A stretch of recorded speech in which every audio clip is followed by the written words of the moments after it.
السلام علیکم ورحمۃ اللہ وبرکاتہ، نحمده ونصلی علی رسولہ الکریم، اما بعد فاعوذ باللہ من الشیطان الرجیم، بسم اللہ الرحمن الرحیم، رب اشرح لی صدری ویسر لی امری واحلل عقدۃ من لسانی یفقہوا قولی۔ ومن يطع الله والرسول فأولئك مع الذين أنعم الله عليهم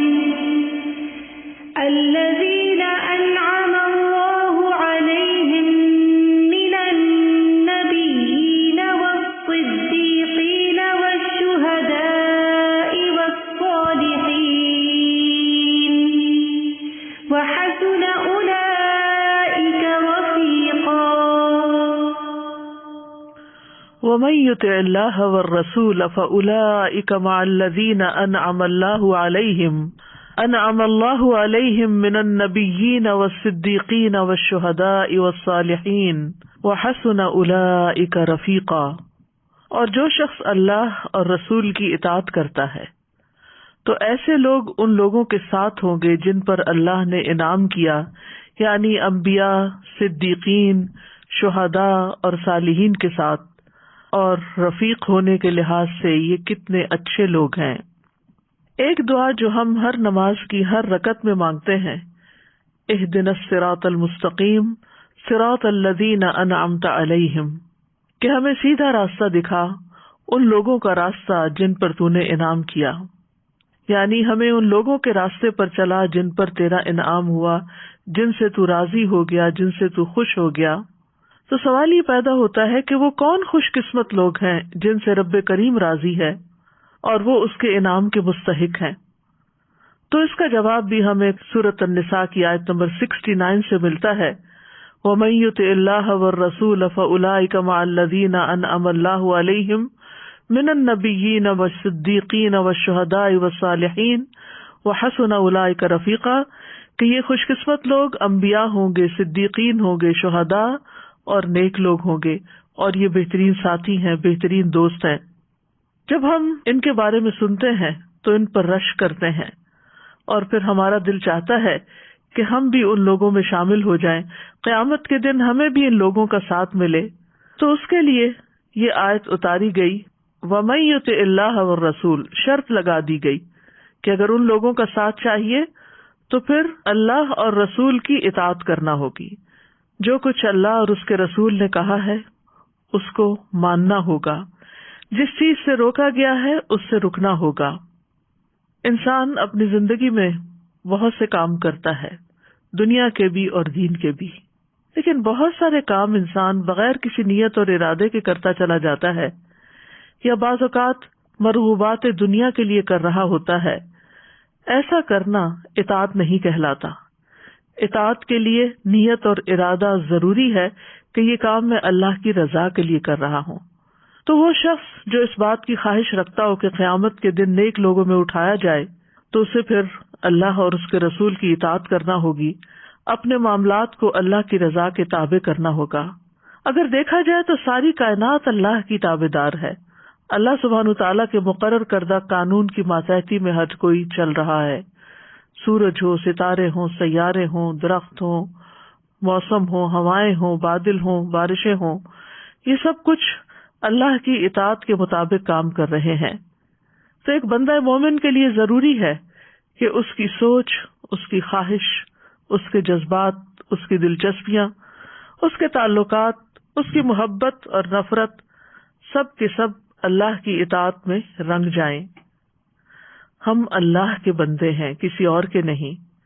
تو بندگی کا تقاضا یہ ہے کہ ہم اللہ کی پھر ہر بات مانیں اور اللہ کو خوش کرنے کے لیے مانیں، اور پھر صرف اللہ ہی کی نہیں بلکہ اس آیت میں جو شرط لگائی گئی وہ ہے وَمَن يُطِعِ اللَّهَ وَالرَّسُولَ، جو اللہ کی اطاعت کرے اور رسول کی کرے، یعنی اللہ کی اطاعت کرنا ممکن نہیں جب تک کہ رسول اللہ صلی اللہ علیہ وسلم کی اطاعت نہ کی جائے۔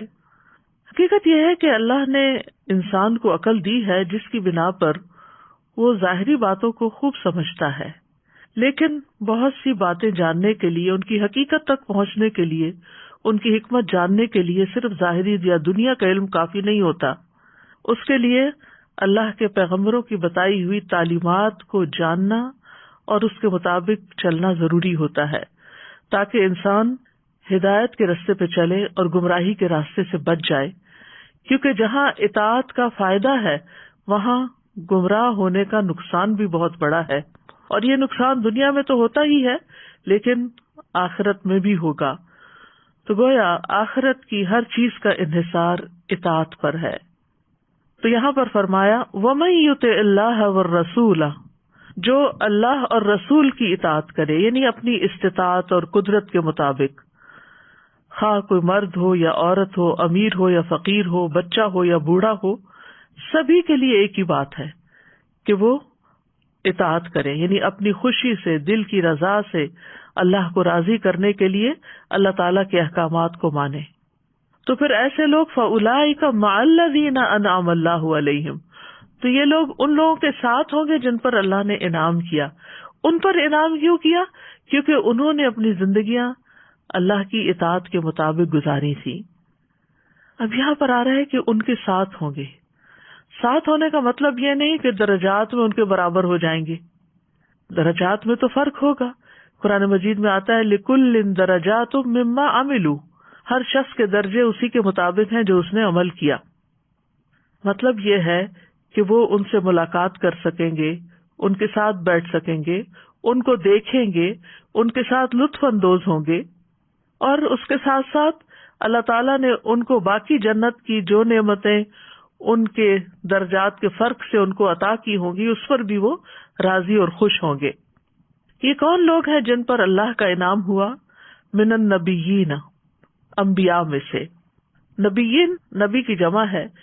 یہ وہ لوگ ہیں جنہیں اللہ نے وحی عطا کر کے فضیلت بخشی ہے، اور انہیں خصوصی فضیلت عطا کی ہے کہ ان کو لوگوں کی طرف رسول بنا کر بھیجا، پیغام دے کر بھیجا، لوگوں کو ہدایت اور گمراہی کا فرق بتانے کے لیے بھیجا، اور ان لوگوں نے وہاں جا کر خوشخبریاں دی اور نہ عمل کرنے والوں کو خبردار بھی کیا، اور عمومی طور پر لوگوں کو اللہ کی طرف دعوت دی کہ لوگوں اللہ کے بندے بن جاؤ، ایک اللہ کی عبادت کرو۔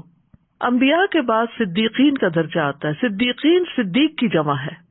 اس سے مراد وہ شخص ہے جو بہت زیادہ سچ بولنے والا اور سچائی کی تصدیق کرنے والا اور سچائی کی تلاش کرنے والا ہو، جسے سچائی سے محبت ہو۔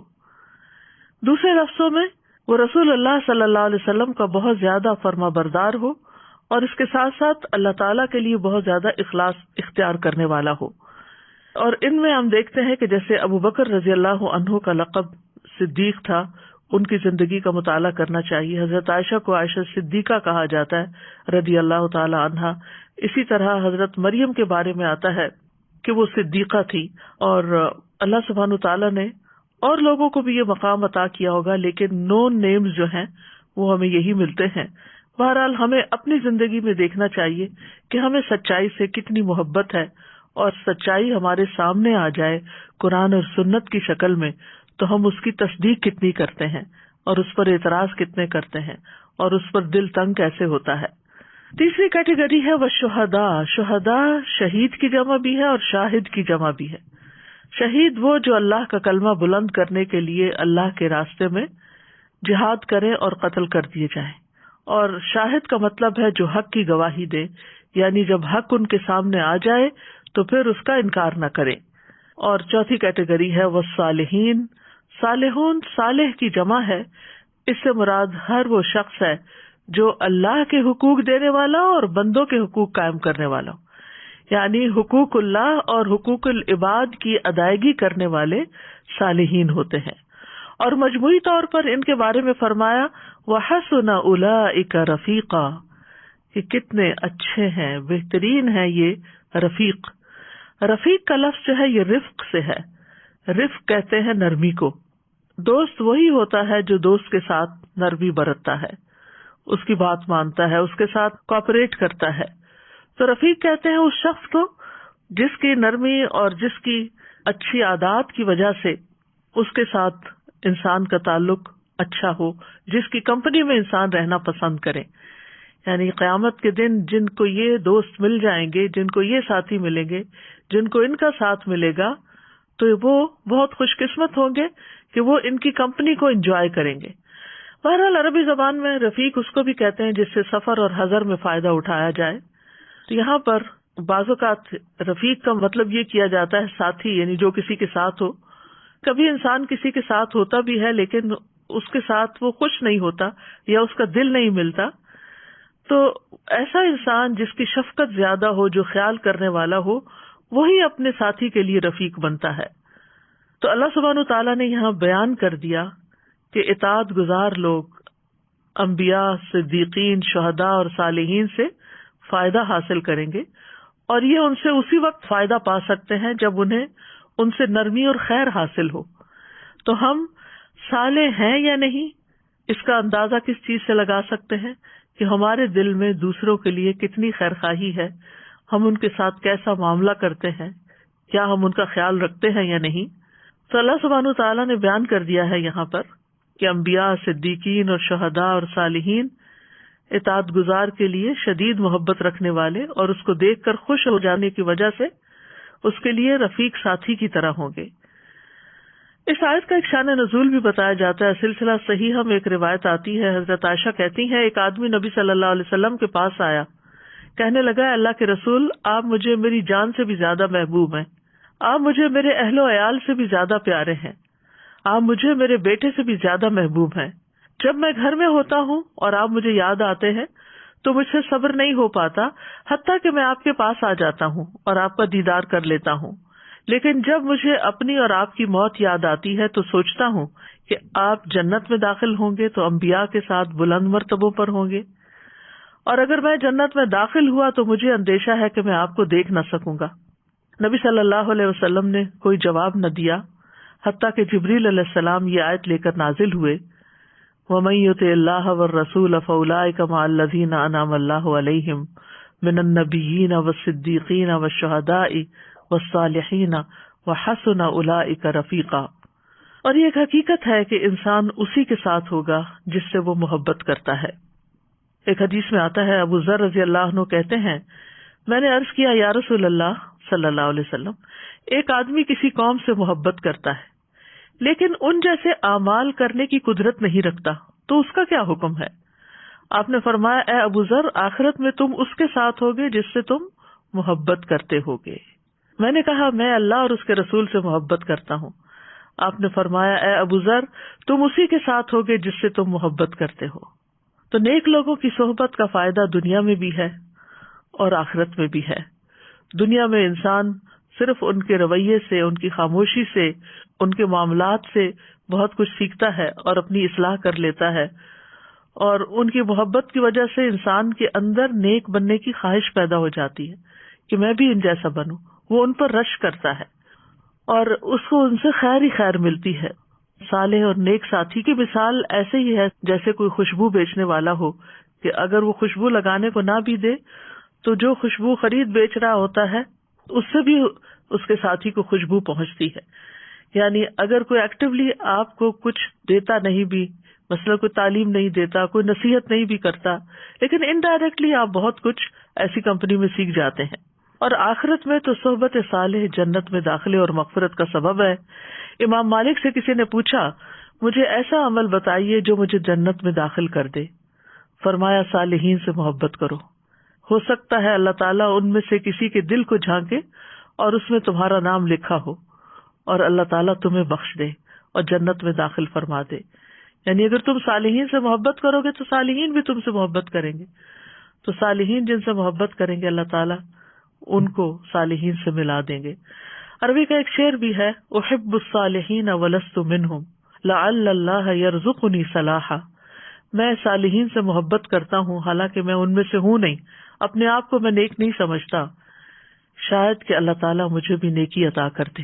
یعنی صالحین کی صحبت سے اور صالحین کی رفاقت سے اللہ تعالیٰ مجھے بھی ان جیسے کام کرنے کی توفیق دے دے۔ تو یہاں پر جو شرط ہے صالحین کے ساتھ ہونے کی قیامت کے دن، وہ ہے اللہ اور رسول کی اطاعت۔ اطاعت کا لفظ جو ہے یہ عربی زبان کا لفظ ہے اور اطاع یطیع سے ہے۔ اس کا مادہ طا واو عین ہے اور یہ لفظ ساتھی بنانے اور فرما برداری کرنے پر دلالت کرتا ہے، لیکن یہ تو لغوی معنی ہے۔ اطاعت کا شرعی معنی ہے، کفوی کہتے ہیں کہ اطاعت یہ ہے کہ جن چیزوں کا حکم دیا گیا ہو ان کو بجا لانا چاہیے، چاہے وہ مستحب ہی کیوں نہ ہو، اور جن چیزوں سے منع کیا گیا ہو ان سے بچ جانا چاہیے، چاہے وہ مکروہ ہی کیوں نہ ہو۔ ابن عربی کہتے ہیں حقیقت میں حکم کی تعمیل کرنا اطاعت ہے، جیسا کہ نافرمانی اطاعت کے برعکس ہے، اور نافرمانی سے مراد حکم کی مخالفت کرنا ہے، یعنی کسی کا حکم ماننا دراصل اس کی اطاعت کرنا ہے۔ تو اطاعت کا ایک ظاہری پہلو ہوتا ہے اور ایک باطنی پہلو ہوتا ہے۔ ظاہری طور پر اطاعت اللہ تعالیٰ کے احکامات کی تعمیل بجا لانا، اور باطنی طور پر اللہ اور اس کے رسول کے حکم پر راضی ہونا ہے، یعنی صرف انسان مشین کی طرح ظاہری کام نہ کرتا رہے، بلکہ جو کچھ کرنے کو کہا گیا ہے اس کو خوش دلی سے بجا لائے، محبت سے کرے، اور اس شخص کی بات پر راضی ہو جانا ہے جو اللہ اور اس کے رسول کی اطاعت کی دعوت دے۔ یعنی اگر کوئی آپ کو نصیحت کرے، کوئی اللہ کی بات سنائے یا رسول اللہ صلی اللہ علیہ وسلم کی بات سنائے تو اس کو دل سے قبول بھی کر لے۔ اطاعت میں سب سے پہلے توحید آتی ہے۔ توحید کی تعریف یوں ہے، فَأَنَا أَوَّلُ الْعَابِدِينَ إِلَٰهَ الْخَلْقِ أَجْمَعِينَ الَّذِي لَمْ يَلِدْ وَلَمْ يُولَدْ وَأَوَّلُ الْمُوَحِّدِينَ لِلرَّبِّ الْخَاضِعِينَ الْمُطِيعِينَ لَهُ وَحْدَهُ۔ یہ لسان العرب میں تعریف کی گئی ہے، میں تمام مخلوقات کے الہ کی سب سے پہلے عبادت کرنے والا ہوں، وہ الہ جس نے کسی کو جنم نہیں دیا اور نہ وہ جنم دیا گیا، اور میں سب سے پہلا ہوں ان لوگوں میں سے جو رب کی توحید کو مانتے ہیں، اس کے فرما بردار ہیں اور اکیلے اسی کے لیے مطیع ہیں۔ تو گویا اللہ کو ایک ماننا یہ اطاعت پر دلالت کرتا ہے۔ پھر اسلام کا معنی بھی اطاعت پر دلالت کرتا ہے۔ وَنَحْنُ لَهُ مُسْلِمُونَ کا مطلب ہے ہم اسی کے اطاعت گزار ہیں اور فرما بردار ہیں۔ تیسرا معنی قنوت میں بھی آتا ہے، فرما برداری کرنا۔ مجاہد کہتے ہیں کل لہو قانتون، یعنی سب اس کے اطاعت گزار ہیں۔ پھر اسی طرح الانقیاد والاتباع، مطیع ہو جانا اور پیروی کرنا۔ قرآن مجید میں آتا ہے ان کنتم ایاہ تعبدون، یعنی اگر تم اسی کی عبادت کرنے والے ہو، یعنی تم اللہ کے اطاعت گزار ہو، اللہ کے احکام مانتے ہو۔ پھر دین کا معنی بھی اطاعت ہے، ان الدین عند اللہ الاسلام۔ ابو جعفر الطبری کہتے ہیں کہ اس مقام پر الدین سے مراد اطاعت اور ذلت ہے۔ پھر نمبر 6 ہے اخبات، عاجزی کرنا۔ وبشر المخبتین، یعنی اللہ سبحانہ تعالی جس کی شان بلند ہے وہ فرماتا ہے کہ اے محمد صلی اللہ علیہ وسلم آپ خوشخبری دے دیجیے ان لوگوں کو جو اطاعت کے ساتھ اس کی فرما برداری کرنے والے ہیں۔ تو مخبتین کون ہے؟ جو فرما برداری کرنے والے ہیں، اس کی عبودیت کو تسلیم کرنے والے ہیں اور توبہ کے ساتھ اس کی طرف رجوع کرنے والے ہیں۔ پھر طاعت کا معنی تسخیر بھی ہے، کسی کو مسخر کرنا، تابع کرنا۔ اور 8واں معنی التنسک ہے، یعنی عبادت کرنا۔ واسجد واقترب میں اللہ کے لیے نماز پڑھنا اور اللہ کی اطاعت کر کے اللہ کے قریب ہو جانا۔ اسلام جس کو ہم اپنے دین کے طور پر مانتے ہیں، یہ ہے ہی مکمل اطاعت کا نام، اپنے آپ کو اللہ کے حوالے کر دینے کا نام۔ آپ صلی اللہ علیہ وسلم سے اسلام کے بارے میں پوچھا گیا تو آپ نے فرمایا یہ کہ تم اپنا دل اللہ کے سپرد کر دو، اور یہ کہ تم اپنے چہرے کا رخ اللہ کی طرف کر دو، یعنی دل و جان سے اللہ کے فرما بردار بن جاؤ۔ حدیث میں آتا ہے رسول اللہ صلی اللہ علیہ وسلم نے فرمایا مومن فرما بردار اونٹ کی طرح ہوتا ہے، اسے جہاں لے جایا جائے وہ چل پڑتا ہے۔ یعنی جب اللہ کا حکم آ جائے تو پھر مومن کیا کرتا ہے؟ جھک جاتا ہے اور وہ کام کرنے میں کوئی آر محسوس نہیں کرتا، وہ بندوں کی باتوں کے مقابلے میں اللہ کی بات کو ترجیح دیتا ہے۔ زمین و آسمان کی ہر چیز اللہ کی مطیع ہے۔ قرآن مجید میں آتا ہے وَلَهُ أَسْلَمَ مَنْ فِي السَّمَاوَاتِ وَالْأَرْضِ طَوْعًا وَكَرْهًا وَإِلَيْهِ يُرْجَعُونَ، آسمانوں اور زمین میں جو کچھ بھی ہے، خوشی اور ناخوشی اسی کا فرما بردار ہے۔ فرشتے بھی اللہ کی اطاعت کر رہے ہیں۔ لا یعصون اللہ ما امرہم ویفعلون ما یؤمرون، سورۃ التحریم میں آتا ہے اللہ انہیں جو حکم دے وہ اس کی نافرمانی نہیں کرتے، اور وہی کچھ کرتے ہیں جو انہیں حکم دیا جاتا ہے۔ ایک اور جگہ پر آتا ہے سورۃ النحل میں یخافون ربہم من فوقہم وَيَفْعَلُونَ مَا يُؤْمَرُونَ، وہ اپنے رب جو ان کے اوپر ہے اس سے ڈرتے ہیں اور وہی کرتے ہیں جو انہیں حکم دیا جاتا ہے۔ پھر رسولوں کو بھیجنے کا مقصد بھی کیا ہے کہ ان کی اطاعت کی جائے۔ وَمَا أَرْسَلْنَا مِن رَّسُولٍ إِلَّا لِيُطَاعَ بِإِذْنِ اللَّهِ، اسی طرح ہمیں رسول اللہ صلی اللہ علیہ وسلم کی اطاعت کا حکم دیا گیا، یہاں تک کہا گیا کہ رسول کی اطاعت دراصل اللہ ہی کی اطاعت ہے۔ وَمَن يُطِعِ الرَّسُولَ فَقَدْ أَطَاعَ اللَّهَ، جو رسول کی فرما برداری کرے تو بے شک اس نے اللہ کی فرما برداری کی۔ اور پھر اطاعت کرنا ایمان کی علامت ہے۔ وَأَطِيعُوا اللَّهَ وَرَسُولَهُ إِن كُنتُم مُّؤْمِنِينَ، اور اللہ اور اس کے رسول کا حکم مانو اگر تم مومن ہو۔ ایمان والوں کا قول کیا ہوتا ہے کہ جب انہیں کوئی حکم ملتا ہے تو وہ کہتے ہیں سمعنا وَأَطَعْنَا، ہم نے سنا اور ہم مان گئے۔ تو انہی لوگوں کے بارے میں آتا ہے سورۃ النور میں وَأُولَٰئِكَ هُمُ الْمُفْلِحُونَ، کہ یہی لوگ فلاح پانے والے ہیں۔ اور یاد رکھیے کہ ایسا نہیں کہ ہمیں کوئی چوائس ہے کہ تم مانتے ہو تو مانو، نہیں تو نہیں۔ اگر کوئی شخص اللہ کا حکم آنے کے بعد نہیں مانتا تو وہاں بھی اللہ کی نافرمانی کا ارتکاب کرتا ہے، اور ایسا کرنا انسان کے حق میں بہت ہی نقصان دہ ہے۔ سورۃ الاحزاب میں آتا ہے وَمَا كَانَ لِمُؤْمِنٍ وَلَا مُؤْمِنَةٍ إِذَا قَضَى اللَّهُ وَرَسُولُهُ أَمْرًا أَن يَكُونَ لَهُمُ الْخِيَرَةُ مِنْ أَمْرِهِمْ وَمَن يَعْصِ اللَّهَ وَرَسُولَهُ فَقَدْ ضَلَّ ضَلَالًا مُبِينًا، کسی مومن مرد اور عورت کو یہ حق نہیں کہ جب اللہ اور اس کا رسول کسی کام کا فیصلہ کر دے تو ان کے لیے اپنے معاملے میں کچھ اختیار باقی رہ جائے، اور جو اللہ اور اس کے رسول کی نافرمانی کرے تو یقیناً وہ صریح گمراہی میں جا پڑا۔ پھر اسی طرح مسلمانوں کے درمیان اگر اختلافات ہو جائیں تو ان کے حل کے لیے بھی اللہ اور اس کے رسول کی طرف لوٹنے میں ہی رجوع کرنے میں خیر ہے۔ پھر اسی طرح گمراہی سے بچنے کے لیے اللہ اور اس کے رسول کو تھامنا بہت ضروری ہے، یعنی مراد ہے کتاب اللہ اور سنت نبی ہی۔ نبی صلی اللہ علیہ وسلم نے فرمایا ترکت فیکم امرین لن تضلوا ما تمسکتم بہما کتاب اللہ و سنت نبیہ، میں تم میں دو چیزیں چھوڑ کر جا رہا ہوں، تم ہرگز گمراہ نہ ہوگے جب تک ان دونوں کو مضبوطی سے تھام کر رکھو گے، ایک اللہ کی کتاب اور دوسرے اس کے نبی کی سنت۔ اور یہ یاد رکھیے کہ خوشی میں، تنگی میں، کشادگی میں، ناگواری میں، کسی بھی صورت میں ہمیں اللہ کی اطاعت اور اس کے رسول صلی اللہ علیہ وسلم کی اطاعت کرنی ہی ہے۔ اور اللہ سبحانہ تعالیٰ ہمیشہ اس دین میں ایسے پودے لگاتا رہے گا جنہیں وہ اپنی فرما برداری میں استعمال کرے گا۔ یہ سنن ابن ماجہ کی روایت کے الفاظ ہیں کہ رسول اللہ صلی اللہ علیہ وسلم نے یہ بات فرمائی۔ اور یاد رکھیے اطاعت کے انسان کو بہت فائدے بھی حاصل ہوتے ہیں۔ یہ فائدے جاننا اس لیے بھی ضروری ہے کہ انسان کے اوپر پھر اطاعت کرنا آسان ہو جاتا ہے۔ سب سے پہلے تو یہ کہ انسان کو سیدھے رستے کی ہدایت مل جاتی ہے۔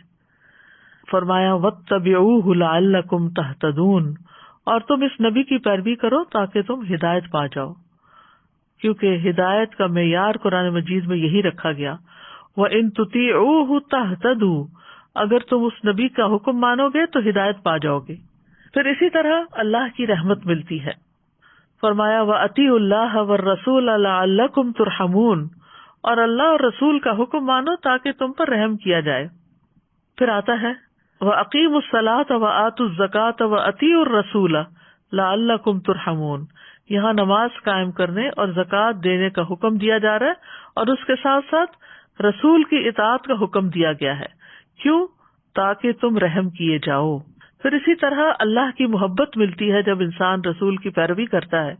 قُلْ إِن كُنتُمْ تُحِبُّونَ اللَّهَ فَاتَّبِعُونِي يُحْبِبْكُمُ اللَّهُ، آپ کہہ دیجئے کہ اگر تم اللہ سے محبت رکھتے ہو تو میری پیروی کرو، اللہ تم سے محبت کرے گا۔ پھر اسی طرح اللہ اور رسول کی اطاعت سے انسان کو زندگی ملتی ہے۔ یا ایھا الذین آمنوا استجیبوا للہ وللرسول اذا دعاکم لما یحییکم، اے لوگو جو ایمان لائے ہو، اللہ اور رسول کی دعوت قبول کرو جب وہ تمہیں اس چیز کی دعوت دے جو تمہیں زندگی بخشتی ہے۔ اللہ اور اس کے رسول کی اطاعت سے انسان کو کامیابی نصیب ہوتی ہے۔ وَمَن يُطِعِ اللَّهَ وَرَسُولَهُ فَقَدْ فَازَ فَوْزًا عَظِيمًا، جو اللہ اور اس کے رسول کی فرما برداری کرے تو یقیناً اس نے بہت بڑی کامیابی حاصل کر لی۔ پھر پل صراط پر نور اس کو ملے گا جو اللہ اور رسول پر ایمان لائے گا، اور ان کی اطاعت کرے گا. اللہ اور رسول کی اطاعت کرنے والے کے لیے جنت ہے. سورۃ النساء میں آتا ہے وَمَن يُطِعِ اللَّهَ وَرَسُولَهُ يُدْخِلْهُ جَنَّاتٍ تَجْرِي مِن تَحْتِهَا الْأَنْهَارُ خَالِدِينَ فِيهَا وَذَلِكَ الْفَوْزُ الْعَظِيمُ وَمَن يَعْصِ اللَّهَ وَرَسُولَهُ وَيَتَعَدَّ حُدُودَهُ يُدْخِلْهُ نَارًا خَالِدًا فِيهَا وَلَهُ عَذَابٌ مُهِينٌ. جو اللہ اور اس کے رسول کا حکم مانے وہ اسے جنتوں میں داخل کرے گا جن کے نیچے سے نہریں بہتی ہیں، وہ ان میں ہمیشہ رہنے والے ہیں، اور یہی بہت بڑی کامیابی ہے. اور جو اللہ اور اس کے رسول کی نافرمانی کرے اور اس کی حدوں سے تجاوز کرے تو وہ اسے آگ میں داخل کرے گا، اس میں ہمیشہ رہنے والا ہے اور اس کے لیے رسوا کن عذاب ہے. تو اللہ اور اس کے رسول کے اطاعت کا فائدہ ہے اور نافرمانی کے نقصانات ہیں. ایک جگہ پر اسے کفر سے بھی تعبیر کیا گیا. سورۃ آل عمران میں آتا ہے قُلْ أَطِیعُوا اللَّهَ وَالرَّسُولَ فَإِن تَوَلَّوْا فَإِنَّ اللَّهَ لَا يُحِبُّ الْكَافِرِينَ. کہہ دیجیے اللہ اور رسول کا حکم مانو، پھر اگر وہ منہ پھیر لیں تو بے شک اللہ کافروں سے محبت نہیں رکھتا. پھر ایک جگہ پر آتا ہے کہ اللہ اور اس کے رسول کی اطاعت سے روگردانی نفاق کی علامت ہے.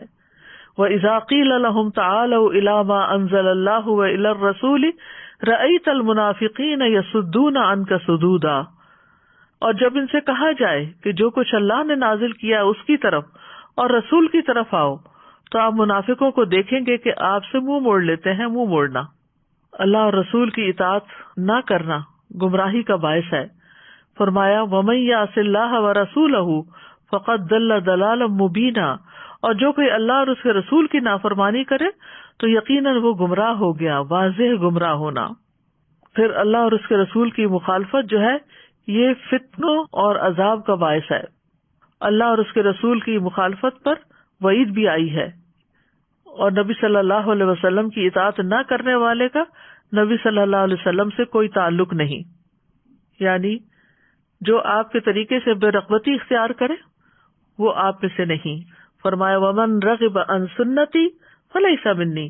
تو آپ دیکھیے کہ سنتیں جو ہیں ان کی دو قسمیں ہوتی ہیں، ایک سنت موقدہ ہے اور ایک غیر موقدہ ہے. یہ صرف نماز میں نہیں باقی زندگی میں بھی ہے. اس کا یہ مطلب نہیں کہ جن سنتوں کی بہت تاکید نہیں کی گئی ان کو پورا نہیں کرنا چاہیے، ان پر عمل نہیں کرنا چاہیے. دونوں طرح کی سنتوں پر عمل کرنا چاہیے، اور جو جتنا زیادہ سنت کا پیروکار ہوگا اس کو اتنا زیادہ پھر تقرب ملے گا. حضرت عائشہ کہتی ہیں کہ رسول اللہ صلی اللہ علیہ وسلم نے فرمایا جو میری سنت پر عمل نہ کرے وہ مجھ سے نہیں، یعنی آپ اس کو اپنے سے الگ کرتے ہیں. اور انسان جب نبی صلی اللہ علیہ وسلم کی مخالفت کرتا ہے تو وہ سراسر گمراہی کے راستے پر نکل جاتا ہے، کیونکہ ہدایت ملتی ہی ان لوگوں کے راستے پر چلنے سے ہے جن پر اللہ نے انعام کیا ہو، اور ان میں انبیاء ہیں، اور انبیاء کے سردار محمد صلی اللہ علیہ وسلم ہیں جن کی سنت محفوظ ہے. تو اطاعت نہ کرنا سراسر نقصان کا باعث ہے. تو آپ کی اطاعت دونوں سنتوں پر کرنی چاہیے. مطلب ایک تو وہ سنتیں ہیں جو ہدایت پر مبنی ہیں، جن میں آپ کو کلیئر دین کے احکامات ملتے ہیں. دوسری جو ہیں وہ زائد ہوتی ہیں اور بہت ناپسندیدہ اور نہایت برا عمل شمار ہوتی ہیں. مثلاً زائد سنتوں میں جو ان کی پیروی کرتا ہے اس کے لیے وہ عمل عبادت لکھ لیا جاتا ہے، اور جو ان کو چھوڑ دیتا ہے تو اس میں جو چھوٹی چھوٹی سنتیں ہیں اگر کسی سے کوئی چھوٹ جائے تو وہ شخص گناہگار نہیں ہوتا، لیکن مستقل طور پر نہیں چھوڑنی چاہیے. مثلا کھانے پینے بیٹھنے اور کھڑے ہونے میں آپ صلی اللہ علیہ وسلم کی اتباع کرنا، اگر ہم کوشش بھی کریں تو ساری چیزوں کا احاطہ نہیں کر پاتے، تو انسان سے جتنا ہو سکے اتنا اللہ کا تقوی اختیار کرے اور باقی معاملہ اللہ تعالیٰ پر چھوڑ دے. لیکن یہ یاد رکھیے کہ شریعت کے جو معاملات ہیں، احکامات ہیں، عبادات ہیں، ان میں آپ کی اطاعت جو ہے وہ لازم ہے. جیسے آپ صلی اللہ علیہ وسلم نے فرمایا تھا صلو کما رأیتمونی اصلی، نماز اس طرح پڑھو جس طرح تم مجھے دیکھتے ہو کہ میں پڑھ رہا ہوں. یعنی اس درجے آپ کی سنت کی، آپ کے طریقے کی اتباع کرنا ہوگی. انس بن مالک کہتے ہیں کہ رسول اللہ صلی اللہ علیہ وسلم نے فرمایا جو شخص ہماری نماز کی طرح نماز پڑھے اور ہمارے قبلے کی طرف منہ کرے اور ہمارا ذبیحہ کھائے تو وہ ایسا مسلمان ہے جسے اللہ کا ذمہ اور اس کے رسول کا ذمہ حاصل ہے، لہٰذا تم اللہ سے اس کے ذمے میں خیانت یعنی بدعہدی نہ کرو. یعنی وہ اللہ کی حفاظت میں ہے، یہ مطلب ہے. اسی طرح یہ بات بھی یاد رکھنی چاہیے کہ سنتوں میں یا دین کے شرعی احکامات میں اپنی طرف سے کوئی تبدیلی نہ کریں یا کوئی نئی راہ نہ نکالیں. اس میں سے جتنا کہا گیا ہے اتنا کرنے کو ہی اپنے لیے کافی سمجھیں.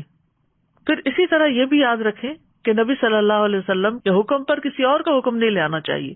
مثلا نبی صلی اللہ علیہ وسلم نے ایک بات فرمائی اور آپ کہتے ہیں کہ فلاں تو یہ کہتا ہے اور اس کام میں مجھے فلاں ڈاکٹر نے یہ حکمت بتائی تھی. تو اس طرح کی بات کرنا یہ آپ کی تعظیم کے خلاف ہے. ان چیزوں سے پرہیز کرنا چاہیے. امام مالک کے پاس ایک شخص آیا اور اس نے کہا اے ابو عبداللہ میں کہاں سے احرام باندھوں؟ انہوں نے کہا ذوالحلیفہ سے، جہاں سے رسول اللہ صلی اللہ علیہ وسلم نے احرام باندھا تھا. اس نے کہا میں مسجد سے احرام باندھنا چاہتا ہوں. تو امام مالک نے کہا ایسا نہ کرو. اس نے کہا میں چاہتا ہوں کہ مسجد میں قبر یعنی روضہ رسول کے قریب سے احرام باندھوں. امام مالک نے کہا ایسا نہ کرنا، مجھے ڈر ہے کہ کہیں تم کسی فتنے میں مبتلا نہ ہو جاؤ، کیونکہ تم ایک نئی راہ نکال رہے ہو، اور اس سے بڑا فتنہ اور کیا ہو سکتا ہے کہ تم اس کی فضیلت میں سبقت لے گئے جس کو رسول اللہ صلی اللہ علیہ وسلم نے چھوڑ دیا تھا، اور اس کے بعد جن جن کو آپ نے چھوڑنے کا کہا انہوں نے چھوڑا. پھر اسی طرح سنت کی پیروی صرف دینی معاملات میں نہیں ہوتی، دنیاوی معاملات میں بھی ہوتی ہے، اور اس میں بھی ہمیں آپ کے اتباع کا حکم دیا گیا ہے. چھوٹی چھوٹی چیزوں میں آپ کا انداز اختیار کرنا زندگی کو خوبصورت بنا دیتا ہے. قرآن مجید میں آتا ہے لقد کان لکم فی رسول اللہ اسوۃ حسنہ، تمہارے لیے رسول اللہ صلی اللہ علیہ وسلم کی زندگی میں بہترین نمونہ ہے. اور انسان کی زندگی بہترین اسی وقت ہو سکتی ہے جب وہ سنتوں پر عمل کرنے والا ہو. بعض صحابہ تو اس درجے میں آپ کا اتباع کرتے تھے کہ اگر آپ کے کرتے کے بٹن کھلے ہوتے تو وہ بھی بٹن کھول لیتے تھے. عروہ کہتے ہیں میں نے سردی اور گرمی میں جب بھی معاویہ اور ان کے بیٹے کو دیکھا ان کے کرتے کے بٹن کھلے ہوتے تھے، یعنی آپ کی پیروی میں. حالانکہ یہ بالکل سراسر ایک دنیا کا معاملہ ہے، دین کا نہیں ہے. پھر اسی طرح یہ ہے کہ جس کام کی آپ نے رغبت دلائی اس کو بھی لازم پکڑ لینا چاہیے. زید بن خالد جوہنی کہتے ہیں کہ رسول اللہ صلی اللہ علیہ وسلم نے فرمایا اگر مجھے اپنی امت پر مشقت کا اندیشہ نہ ہوتا تو میں انہیں ہر نماز کے وقت مسواک کا حکم دیتا. اسی وجہ سے زید بن خالد جب مسجد جاتے تو مسواک ان کے کانوں پر اس طرح رکھی ہوتی تھی جیسے کاتب کا قلم، اور جب اقامت ہوتی تو وہ نماز شروع ہونے سے پہلے مسواک کر لیتے، یعنی ایسے دانتوں پہ پھیر لیتے. پھر اسی طرح حضرت انس رضی اللہ عنہ ایک دعوت میں نبی صلی اللہ علیہ وسلم کے ساتھ گئے. آپ کے سامنے شوربہ رکھا گیا جس میں کدو تھے، تو آپ کدو میں سے کھانے لگے کیونکہ آپ کو پسند تھا. انس کہتے ہیں جب میں نے یہ دیکھا تو میں کدو آپ کے سامنے کرنے لگ گیا تاکہ آپ اس کو اور کھائیں. اور کہتے ہیں کہ اس کے بعد میں ہمیشہ کدو کو پسند کرنے لگا. جو کھانا بھی میرے لیے تیار کیا گیا جتنا بھی ہو سکا میں نے اس میں کدو کو ضرور شامل کر لیا. پھر اسی طرح یہ ہے کہ آپ نے جس چیز کو پسند نہ کیا اسے خود بھی ناپسند کرنا چاہیے. ابو ایوب نبی صلی اللہ علیہ وسلم کے لیے کھانا تیار کرتے تھے. ابو ایوب انصاری جب وہ واپس آتا، یعنی آپ جو کھا لیتے اور باقی واپس آتا اور ابو ایوب کے سامنے وہ کھانا رکھا جاتا تو وہ اس جگہ کے بارے میں پوچھتے تھے جس جگہ آپ نے انگلیاں ڈال کر کھانا کھایا ہوتا تھا، پھر اس جگہ سے وہ خود کھاتے تھے. اور ایک دن ایسا ہوا کہ کھانے میں لہسن تھا جس پر آپ نے کھانا نہیں کھایا، تو ابو ایوب گھبرا گئے اور پوچھنے کے لیے آئے کہ کیا یہ حرام ہے؟ آپ نے فرمایا حرام نہیں، لیکن یہ مجھے پسند نہیں. تو ابو ایوب کہنے لگے کہ مجھے بھی وہ چیز ناپسند ہے جو آپ کو ناپسند ہے، آئندہ میں بھی یہ نہیں کھاؤں گا. پھر اسی طرح جو کام آپ نے کیے صحابہ ان کاموں پر اپنے آپ کو پابند رکھتے تھے، اور وہ کہتے تھے کہ نبی صلی اللہ علیہ وسلم کو اللہ نے مبعوث فرمایا ہے جب ہم کچھ نہیں جانتے تھے، اب ہم وہی کریں گے جو ہم نے آپ صلی اللہ علیہ وسلم کو کرتے ہوئے دیکھا ہے. پھر اسی طرح خواتین گھریلو زندگی میں آپ کی اطاعت کرتی. حضرت اسماء بنت ابی بکر سے مروی ہے جب وہ کھانا پکاتی تو کچھ دیر کے لیے اس کو ڈھانپ کر رکھ دیتی تھی، یعنی جیسے کو ہم کہتے ہیں نا دم پہ رکھنا، تاکہ اس کی حرارت کی شدت بھی کم ہو جائے. اور فرماتی میں نے رسول اللہ صلی اللہ علیہ وسلم کو یہ فرماتے ہوئے سنا ہے کہ اس سے کھانے میں خوب برکت ہوتی ہے، تو میں بھی اسی طرح کرتی ہوں. پھر اسی طرح اخلاق میں بھی آپ کا اتباع کرنا چاہیے، کیونکہ اللہ سبحانہ تعالیٰ نے آپ کو اخلاق کے بلند مرتبے پر فائز کیا ہے. پھر اسی طرح آپ سے محبت بھی کرنی چاہیے، کیونکہ انسان اس کے ساتھ ہوگا جس سے وہ محبت کرتا ہوگا. اور محبت جو ہے انسان کے لیے اپنے ارادے اور سوچ کو اور اپنے اقوال اور افعال کو اللہ اور اس کے رسول کے تابع کرنے میں بہت مددگار ہوتی ہے، انسان کے لیے آسانی پیدا ہو جاتی ہے. اور نبی صلی اللہ علیہ وسلم سے محبت جو ہے وہ ایمان کی علامت ہے. ہمیں ہر چیز سے زیادہ نبی صلی اللہ علیہ وسلم سے محبت کرنی چاہیے. حضرت انس کہتے ہیں کہ رسول اللہ صلی اللہ علیہ وسلم نے فرمایا 3 باتیں جس کسی میں ہوگی وہ ایمان کی مٹھاس پالے گا. یہ کہ اللہ اور اس کا رسول اس کے نزدیک ہر چیز سے زیادہ محبوب ہو، اور یہ کہ آدمی جس کسی سے محبت کرے صرف اللہ کے لیے کرے، اور یہ کہ کفر میں دوبارہ لوٹنے کو اس طرح ناپسند کرے جیسے وہ آگ میں پھینکے جانے کو ناپسند کرتا ہے. پھر اسی طرح اپنی جان سے بھی زیادہ ہمیں نبی صلی اللہ علیہ وسلم سے محبت کرنی چاہیے، اور یہ ہم پر واجب بھی ہے. نبی صلی اللہ علیہ وسلم کی محبت کی علامات کیا ہیں کہ ہم واقعی آپ سے محبت کرتے ہیں؟ اس میں نمبر 1 تو یہ ہے کہ ہر چیز سے بڑھ کر ہمیں آپ کو مقدم رکھنا چاہیے. کسی انسان، کسی فلاسفر، کسی سائنٹسٹ، کسی کو بھی آپ سے آگے نہیں رکھنا چاہیے. پھر اسی طرح آپ کا ادب کرنا چاہیے. قرآن مجید میں آتا ہے انا ارسلناک شاہدا ومبشرا ونذیرا لتؤمنوا باللہ ورسولہ وتعزروہ وتوقروہ وتسبحوہ بکرۃ واصیلا. اے نبی، ہم نے آپ کو شہادت دینے والا، بشارت دینے والا اور ڈرانے والا بنا کر بھیجا ہے تاکہ تم اللہ اور اس کے رسول پر ایمان لاؤ، اس کی مدد کرو، اس کی تعظیم کرو، صبح و شام اللہ کی تسبیح کرو. یعنی اس آیت کا مطلب کیا ہے کہ نبی کو ہم بھیج رہے ہیں جو گواہی بھی دے گا، خوشخبری بھی دے گا اور ڈرانے والا بھی ہوگا. اور تمہیں جواب میں کیا کرنا ہوگا؟ ایمان لانا ہوگا، مدد کرنی ہوگی، تعظیم کرنا ہوگا. یعنی 3 باتوں کے جواب میں 3 کام کرنے ہوں گے. پھر اسی طرح آپ کی آواز کے سامنے آواز بلند نہیں ہونی چاہیے. آپ کی مسجد میں بلند آواز نہ دی جائے، کسی کو دور سے پکار کے اور شور مچا کے نہیں کرنا چاہیے. پھر اسی طرح آپ پر درود بھیجتے رہنا چاہیے. آج جمعہ کا دن ہے اور جمعہ کے دن درود شریف زیادہ پڑھنے کا حکم دیا گیا ہے، کیونکہ قیامت کے دن یہ درود بھیجنا ہمارے لیے سفارش کا باعث ہوگا. پھر آپ کی سنت کا دفاع کرنا چاہیے، اور آپ کی باتوں کی جو آپ نے بتائیں ان کی تصدیق کرنی چاہیے. آپ کی خاطر جان اور مال قربان کرنا ہوگا. پھر آپ صلی اللہ علیہ وسلم کی سیرت پر چلنا ہوگا. پھر اس کے لیے دعا بھی کرنی ہوگی کہ اللہ تعالیٰ ہمیں اس سیرت پر جما دے. قرآن مجید میں دعائیں بھی ہمیں بتائی گئی، اور نبی صلی اللہ علیہ وسلم نے خود بھی بتائیں کہ جو بیمار ہوتے وقت انسان پڑھے. حضرت عائشہ کہتی ہیں کہ میں نے رسول اللہ صلی اللہ علیہ وسلم کو فرماتے ہوئے سنا، جو نبی بھی بیمار ہوتا ہے تو اسے دنیا اور آخرت کا اختیار دیا جاتا ہے. آپ صلی اللہ علیہ وسلم کی مرض الموت میں جب آواز گلے میں پھنسنے لگی تو میں نے سنا کہ آپ فرما رہے تھے مع الذین انعم اللہ علیہم من النبیین والصدیقین والشہداء والصالحین. اس وقت میں سمجھ گئی کہ آپ کو بھی اختیار دے دیا گیا. تو ہم سب کو عمومی طور پر بھی اللہ کی نافرمانی سے بچنے کی دعا کرنی چاہیے. نبی صلی اللہ علیہ وسلم نے یہ دعا سکھائی ہے، اللہم حبب الینا الایمان وزینہ فی قلوبنا وکرہ الینا الکفر والفسوق والعصیان. اے اللہ، ایمان کو ہمارے لیے محبوب بنا دے اور اسے ہمارے دلوں میں مزین کر دے، اور کفر اور نافرمانی اور گناہوں کو ہمارے لیے ناپسندیدہ بنا دے. تو اللہ سبحانہ وتعالی ہمیں اس کی توفیق عطا فرمائے. اور کرنے کے کام کیا ہیں؟ سب سے پہلے تو یہ کہ جس چیز کا آپ کو پتہ چل جائے کہ اللہ اور اس کے رسول نے حکم دیا ہے اسے کر لیں، اور جس چیز سے انہوں نے روکا ہے اس کو ختم کر دیں، اپنی زندگی سے نکال دیں. نمبر 2، جتنی استطاعت ہو اس کے مطابق آپ کی اطاعت کریں. جیسے ہی اللہ اور اس کے رسول کا حکم پتہ چلے فوراً مان جائیں، تاخیر نہ کریں، ڈیلے نہ کریں. پھر اسی طرح اللہ اور اس کے رسول کے فیصلوں کو خوش دلی سے تسلیم کریں. اللہ اور اس کے رسول کے حکم کے آگے اپنی مرضی کو نہ لائیں، یعنی اپنی مرضی کرنا بے ادبی ہے. پھر آپ کے حکم پر فوری عمل کریں.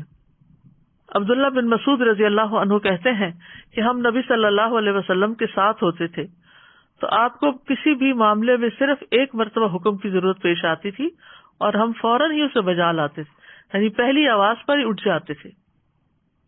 پھر اسی طرح یہ ہے کہ کسی حال میں بھی آپ کا اتباع نہ چھوڑیں، مرتے دم تک آپ کی ہدایت پر قائم رہیں.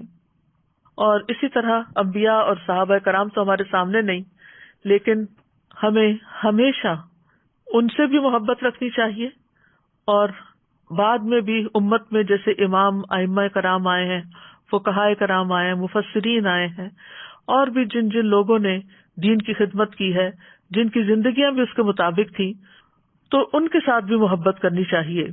اور اس محبت میں صرف زبانی کلامی محبت نہ ہو، بلکہ ان کا ساتھ پانے کے لیے سجدوں کی کثرت بھی کریں.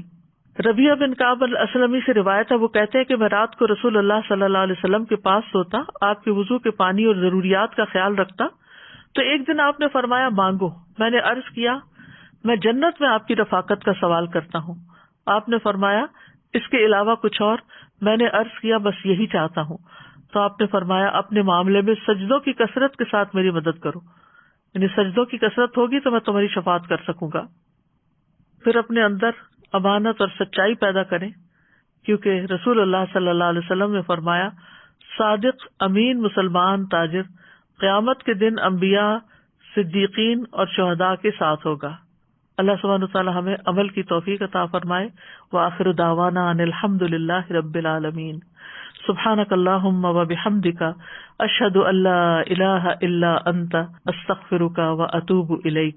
السلام علیکم ورحمۃ اللہ وبرکاتہ.